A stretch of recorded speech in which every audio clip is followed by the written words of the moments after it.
Welcome to this explainer. Okay, today we are diving into a human behavior that absolutely frustrates, well, pretty much all of us. Stubbornness. Now, normally we look at stubbornness as this deep-seated personality flaw, right? Like someone is just naturally difficult and that's just how they are. But what if I told you that is entirely wrong? Actually, scratch that. It's not just wrong, it completely misses the point. What if stubbornness is actually a highly solvable issue? Today, we're going to reframe stubbornness completely. We're moving away from calling it a character defect, and instead, we're looking at it as a simple information deficit. So think about it. Why do you, or the people you argue with, get so ridiculously dug in during a conflict? Just picture the last time you were in a heated argument where neither side would budge an inch.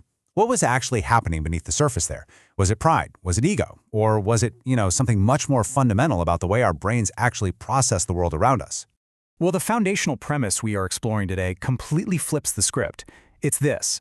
Stubbornness is simply a state of fixed thinking caused by a lack of information. Seriously, that's it.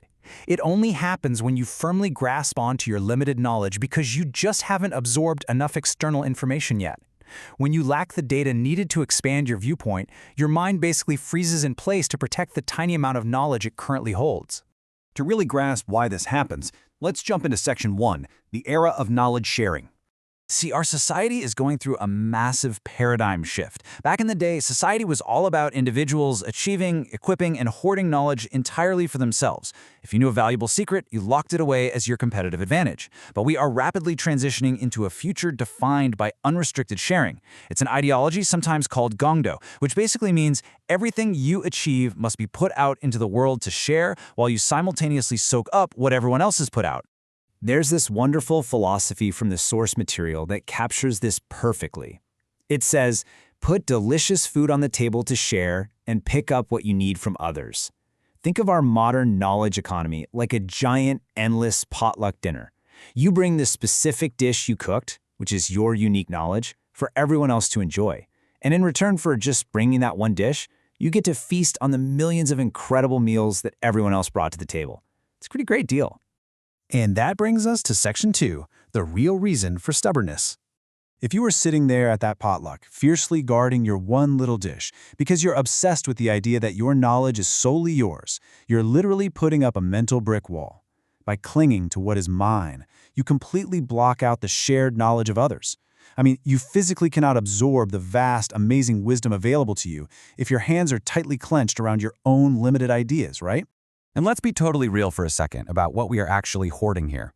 The reality is that the knowledge you think you absolutely own is really just a massive accumulation of work from your ancestors and past generations. You just absorbed it, mixed it with a tiny, tiny fraction of your own personal energy, and then slapped your name on it. Because it is built on the foundation of human history, none of it is truly ours to hoard in the first place. Kinda makes clinging to it look a bit silly, doesn't it? This leads us right into Section 3. Clinging to mine leads to isolation. 0. That is the exact amount of progress we make if we don't properly use what society has built and shared. If you flat out refuse to engage with the collective knowledge of humanity and insist on doing everything your way, your growth stops dead at 0. You become completely and utterly isolated from the flow of modern progress. So ask yourself, are you trying to solve complex life problems using only your own mind? Because when you look closely at highly stubborn people, you'll see they are usually filled with this sort of internal greed. They grip so tightly to their own unverified ideas, trying to figure out the whole universe in a vacuum, instead of just humbly reaching out for the answers that are literally already out there. Fortunately, there's a cure for this, which we'll cover in Section 4, the Internet, humanity's treasure trove. We tend to treat the internet like a basic utility, just a tool. But it is actually our collective home. It's the ultimate repository where all those older generations who produced this worldly knowledge have deposited their life's work for us. The source material even calls the creation of this digital network the work of the gods. It is an absolute miracle of shared human wisdom just sitting there, waiting for us to tap into it. And in our modern smart era, this goes a step further. The internet isn't just a place you go to on a desktop computer anymore. It's attached to our phones. This vast repository of ancestral knowledge is chilling right there in the palm of your hand.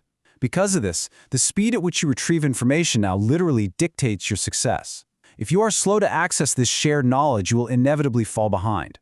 It's exactly why an 8-year-old today will demand a smartphone. They instinctively know that being disconnected creates this massive, insurmountable generational gap.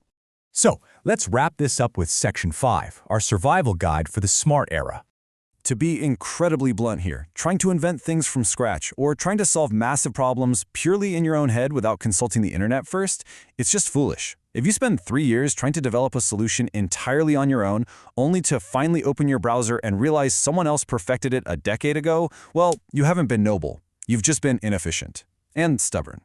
Instead, I highly recommend you use this wildly practical 3-step playbook. Step 1, you hit a wall or encounter a worry. Step 2, before you do anything else, you search the internet, our collective home, for answers. Step 3, only after you've absorbed and organized that information do you take it to discuss with other people.